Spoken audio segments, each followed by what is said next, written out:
출애굽기 17장. 이스라엘 온 무리가 하나님의 인도하심에 따라 신 광야에서 서서히 앞으로 나아갔다. 그들이 르비딤에 짐을 쳤으나 거기에는 백성이 마실 물이 없었다. 백성이 모세를 비난하며 말했다. 우리에게 마실 물을 주십시오. 그러자 모세가 말했다. 어찌하여 나를 괴롭힙니까? 여러분은 어찌하여 하나님을 시험합니까? 그러나 백성은 목이 말랐으므로 모세에게 불평했다. 어쩌자고 우리를 이집트에서 데리고 나왔습니까? 어쩌자고 우리와 우리 자녀와 짐승들을 이곳으로 끌고 와서 목말라 죽게 하는 것입니까? 모세가 기도로 하나님께 부르짖었다. 이 사람들을 제가 어떻게 해야 하겠습니까? 이제 조금 있으면 이들이 저를 죽이려 들 것입니다. 하나님께서 모세에게 말씀하셨다. 너는 이스라엘의 장로들 가운데 몇 사람을 데리고 백성보다 앞서 가거라. 나일강을 칠 때 썼던 지팡이를 가지고 가거라. 내가 저기 호렙산 바위 위에서 내 앞에 있겠다. 너는 그 바위를 쳐라. 그러면 거기서 물이 솟구쳐 나와 백성이 마실 수 있게 될 것이다. 모세는 이스라엘의 장로들이 지켜보는 앞에서 하나님의 말씀대로 행했다. 모세가 그곳의 이름을 마사라고도 하고 무리다 라고도 했다. 이는 이스라엘 자손이 다투었기 때문이며 하나님께서 이곳에 우리와 함께 계신가 계시지 않는가 하고 하나님을 시험했기 때문이다. 아말렉이 와서 르비딤에서 이스라엘을 공격했다. 모세가 여호수아에게 명령했다. 우리를 위해 장정들을 뽑아서 아말렉과 싸우러 나가거라. 내가 내일 하나님의 지팡이를 잡고 산 꼭대기에 서 있겠다. 여호수아는 모세가 지시한 대로 아말렉과 싸우러 나갔다. 모세와 아론과 훌은 산 꼭대기로 올라갔다. 모세가 두 손을 들면 이스라엘이 이기고 모세가 두 손을 내리면 아말렉이 이겼다. 모세의 두 팔이 아프기 시작했다. 그래서 그들은 돌을 가져다가 모세의 아래에 두었다. 모세가 그 돌 위에 앉자 아론과 훌이 각자 양옆에서 그의 두 팔을 받쳐주었다. 그리하여 그의 두 손이 해가 질 때까지 내려오지 않았다. 여호수아는 전투에서 아말렉과 그 군대를 무찔렀다. 하나님께서 모세에게 말씀하셨다. 너는 이 일을 기념으로 삼고 기록하여 그 기록한 것을 여호수아에게 맡겨라. 내가 아말렉에 대한 기억을 이 세상에서 완전히 지워버릴 것이다. 모세가 제단을 쌓고 그 이름을 하나님은 나의 깃발이라고 했다. 그가 말했다. 하나님의 통치 앞에 무릎을 꿇어라. 하나님께서 영원토록 아말렉과 싸우실 것이다. 18장. 미디안의 제사장이며 모세의 장인인 이드로가 하나님께서 모세와 그분의 백성 이스라엘에게 행하신 모든 일, 곧 하나님께서 이스라엘을 이집트에서 건져내셨다는 소식을 들었다. 모세의 장인 이드로는 모세가 친정으로 돌려보냈던 십보라와 그녀의 두 아들을 데리고 있었다. 하나이의 이름은 게르솜인데 이는 모세가 내가 낯선 땅에서 나그네가 되었다고 한 데서 붙여진 이름이다.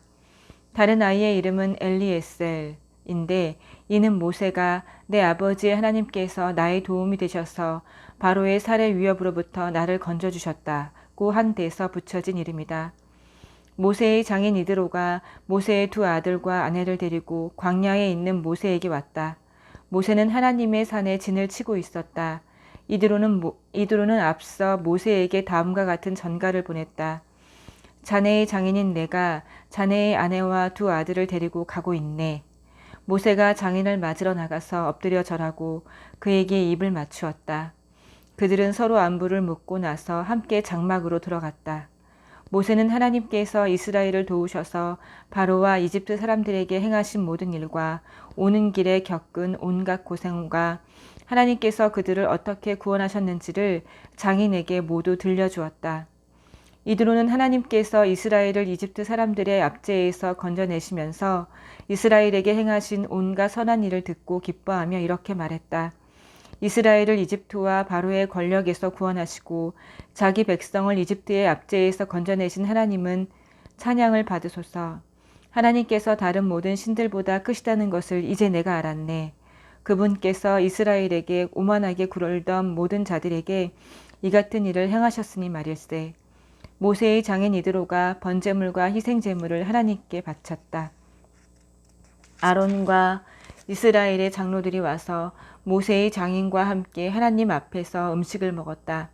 이튿날 모세가 백성을 재판하려고 자리에 앉았다.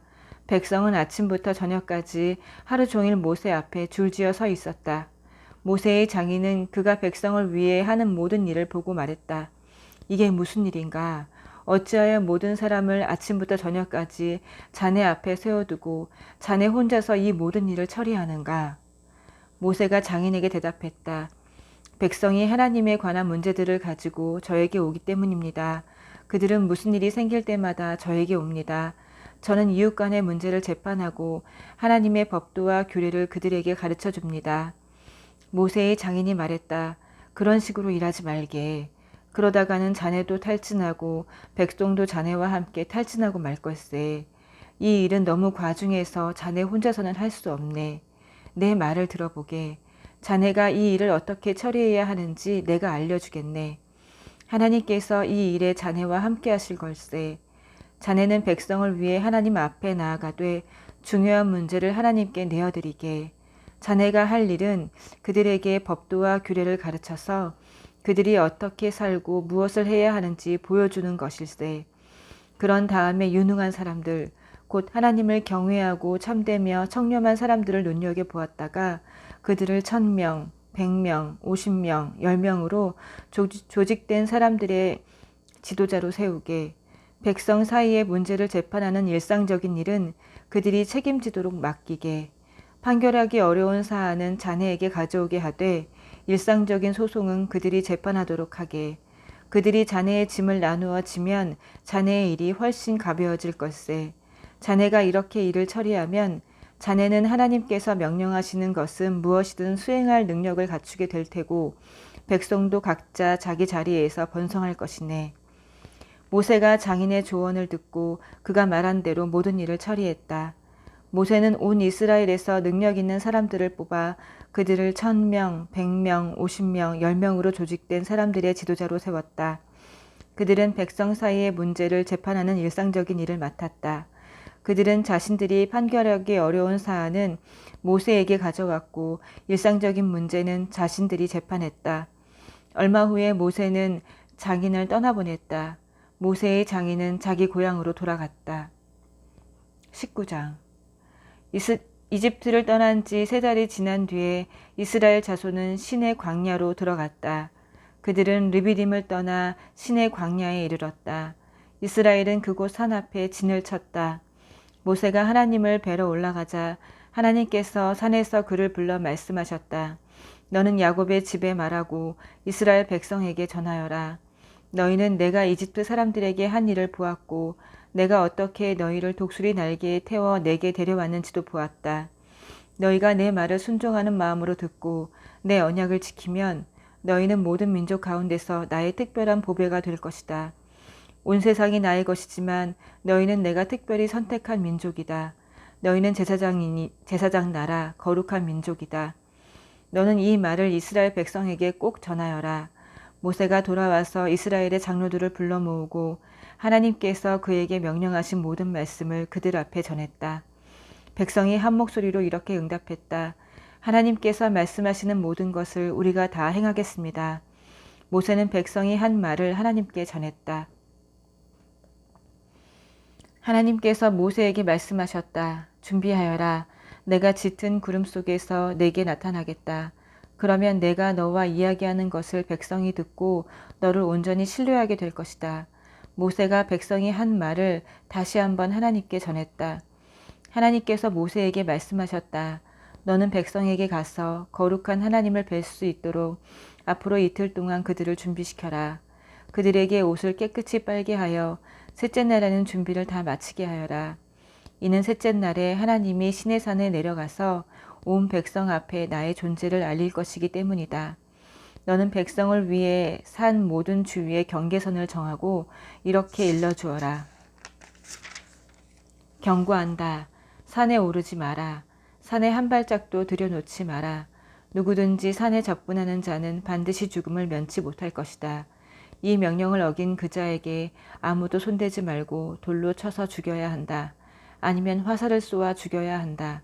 짐승이든 사람이든 반드시 죽여야 한다. 뿔나팔 소리가 길게 울리면 그것은 백성이 산에 올라와도 좋다는 신호다. 모세가 산에서 내려와 백성에게 거룩한 만남을 준비하게 하니 그들이 저마다 자기 옷을 깨끗이 빨았다. 모세가 백성에게 말했다.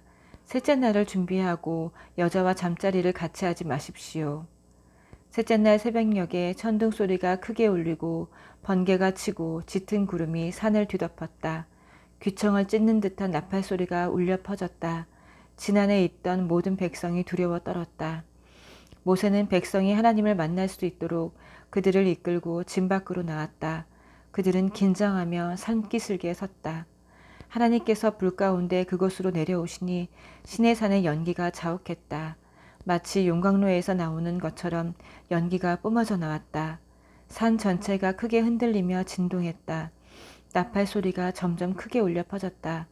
모세가 아뢰자 하나님께서 천둥 소리로 응답하셨다. 하나님께서 시내산 꼭대기로 내려오셨다. 하나님께서 모세를 산 꼭대기로 부르시니 모세가 올라갔다. 하나님께서 모세에게 말씀하셨다. 너는 내려가서 백성에게 경고하여라. 하나님을 보겠다고 경계선을 넘어 들어오다가 많은 사람들이 죽는 일이 없게 하여라. 제사장들에게도 경고하여 거룩한 만남을 준비하게 하여라. 그렇게 하지 않으면 하나님이 그들을 칠 것이다. 모세가 하나님께 아뢰었다. 백성은 시내산에 올라올 수 없습니다. 하나님께서 산 주위의 경계선을 정해서 거룩한 산 앞에서 경외심을 가져라 하고 우리에게 이미 경고하셨기 때문입니다. 하나님께서 모세에게 말씀하셨다. 내려가서 아론을 데리고 다시 올라오너라. 그러나 제사장들과 백성이 경계선을 넘어 하나님에게 올라오는 일이 없게 하여라. 경계선을 넘으면 하나님이 그들을 칠 것이다. 모세가 백성에게 내려가서 그들에게 전했다.